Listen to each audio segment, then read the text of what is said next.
Okay, are you thinking of buying a land someday, maybe soon, to build your own house? Okay, let me help you to understand the key things you need to understand before you buy your land. Because you can save yourself a lot of money if you take the right decisions. So, because you want your building to be built with nature-based architecture, it's important that your land has the right fundamental conditions. So we're going to look at the key elements that you want to have in mind. So first of all is the orientation. Orientation is key. Now, depending on if you're in a warm or a cold climate, you need to have this in mind that in a warm climate, your building needs to be heated by the sun. So you need to make sure that the land that you're looking for has the orientation towards the sunny side, we call it. So basically, if you have a piece of property that you're looking at to buy, the first thing, before you even go out there and look at it, look in the maps, go to Google Earth, and find out what orientation it has. Because what you want is to make sure that if you are in the northern hemisphere, that you have a south orientation. If you're in the southern hemisphere, you want to have a north orientation. So if we go, for example, we say this land is in Italy, in the northern hemisphere, then you want to make sure that you have orientation south. Okay? Because what's going to happen is that the sun goes up in east and it goes down in the west. So this is fundamental because what happens is that in the morning the sun is going to rise here. In the afternoon the sun is going to shine in this direction, and in the evening, the sun is going to go down in the west side. So if your building needs to be heated, then it's fundamental that you have this orientation. Because if you don't have this orientation, then you're basically not going to have access to the sun. And this land is not going to be a good deal for you. You're going to have to use a lot of conventional heating system to heat your house.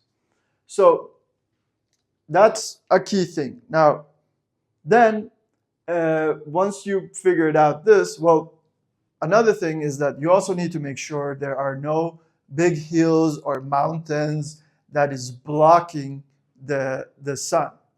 What I like to do personally, if you identified that the land has the right orientation by using Google Maps, and then you want to go visit the land, make sure you go visit it around noon. You go there around noon, and if you look at the land, you can clearly see where the sun is distributed on the land.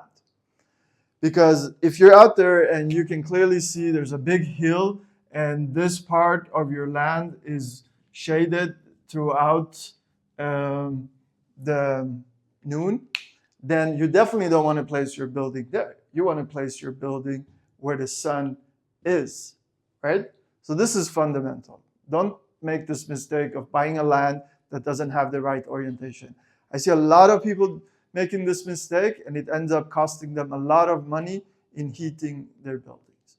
Okay, number 2 is the soil condition. So we've done the orientation. Now we're going to talk about the soil condition. See, every building needs some kind of foundation. It needs to sit on something. So it's important that you also study the soil condition to make sure that it's not too wet and too loose. You want to be building your house on undisturbed earth, meaning earth that hasn't been, farmed on. If you're looking at a farmland, you have to be careful because the soil can be very loose. And in that case, you might need to build a bigger foundation, which will cost you more money, right? So then you have to identify on the land, where do I have, is there any part on the land that has good conditions? Basically, you can ask the owners what part have they been doing farming on. Maybe there is some areas that, you can clearly see that there's been a lot of farmland on. And then you basically can identify, okay, those are the areas you should not place your building. And instead you see that some areas the soil is much stronger. Now, because it's also important, if you want to heat your building and cool it naturally, is for these buildings to be integrated into the landscape. It's also very good if the land has hills inside of it, or if it doesn't have hill, it has a lot of soil that you can use for the construction of the building. Because the way we design these buildings, and if we look at it, if this is a land looking from above, from the sky, if you end up placing, your building here, for example, on the land, well, what we do in our buildings to make them heat and cool themselves is that we integrate them into the landscape. So many times we create a hill around the building. And this is where we store temperatures. And this is as well the earth hill that we use to cool the air before it comes into the building. And so having access to soil, you can save yourself a lot of money. If your land is just very rocky and it sits basically on mountains, it can cost you a lot of money to have to basically break the mountain and prepare for the foundation of the building.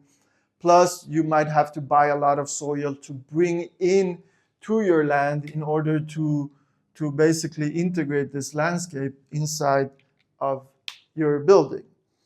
So then another fundamental thing is water. See, if you go and you buy land in an area where there is no access to water, it might be more challenging for you to be self-sufficient on producing your own water. While if you are in an area, if you find a land, for example, if this land has access to a well, if you can drill a well, then that's great. If not, if you are in an area where it's very wet, it rains often, for example, like Germany or the UK, then your water system doesn't have to be that big because it rains a lot and you can store more water compared to if you're in a drier climate, like Spain, for example. So you need to think of the access to water. Now, what we do in our buildings is that we harvest rainwater. So whenever it rains, even if you're in dry climates, you can harvest water and store it. But if you have access to a well, then that's even better. So look at that aspect as well. Because if you do, then you can save yourself not necessarily having to have a big water storage tank. You can reduce the need of your tanks. Then another important thing to have in mind is the nature in the land. And if there is a lot of trees, for example, that are growing around the land, then, for example, if you have trees in the front of the property here, then, they can actually become a very fundamental part of cooling your building, because trees are a natural way of shading buildings. But you have to be careful, because when you're also placing your land, you have to make sure that they're not shading your building during winter if you're in a cold climate. But if you're in a very tropical climate, if you're in Puerto Rico, or you are in Africa where cooling is the main thing for you, then it's actually very beneficial for you to have a lot of nature, have a lot of trees around the property. And instead of placing the building in an area that is just, cooked with the sun, you can instead place and integrate the building uh, underneath and around trees that will help to keep your building cool. That way you don't have to invest as much as money in insulating the building to stay cool. So have in mind this key aspect when you are looking for a land. And if you're part of our academy community, we offer monthly Q&A sessions where we every month meet together. You can also use these sessions to show up with the different kind of land that you have in mind, and we can help you to take the right decision. So if you haven't checked out our Bioautonomy Online Academy yet, then I suggest that you go, just click the link below and join us and learn more about nature-based architecture.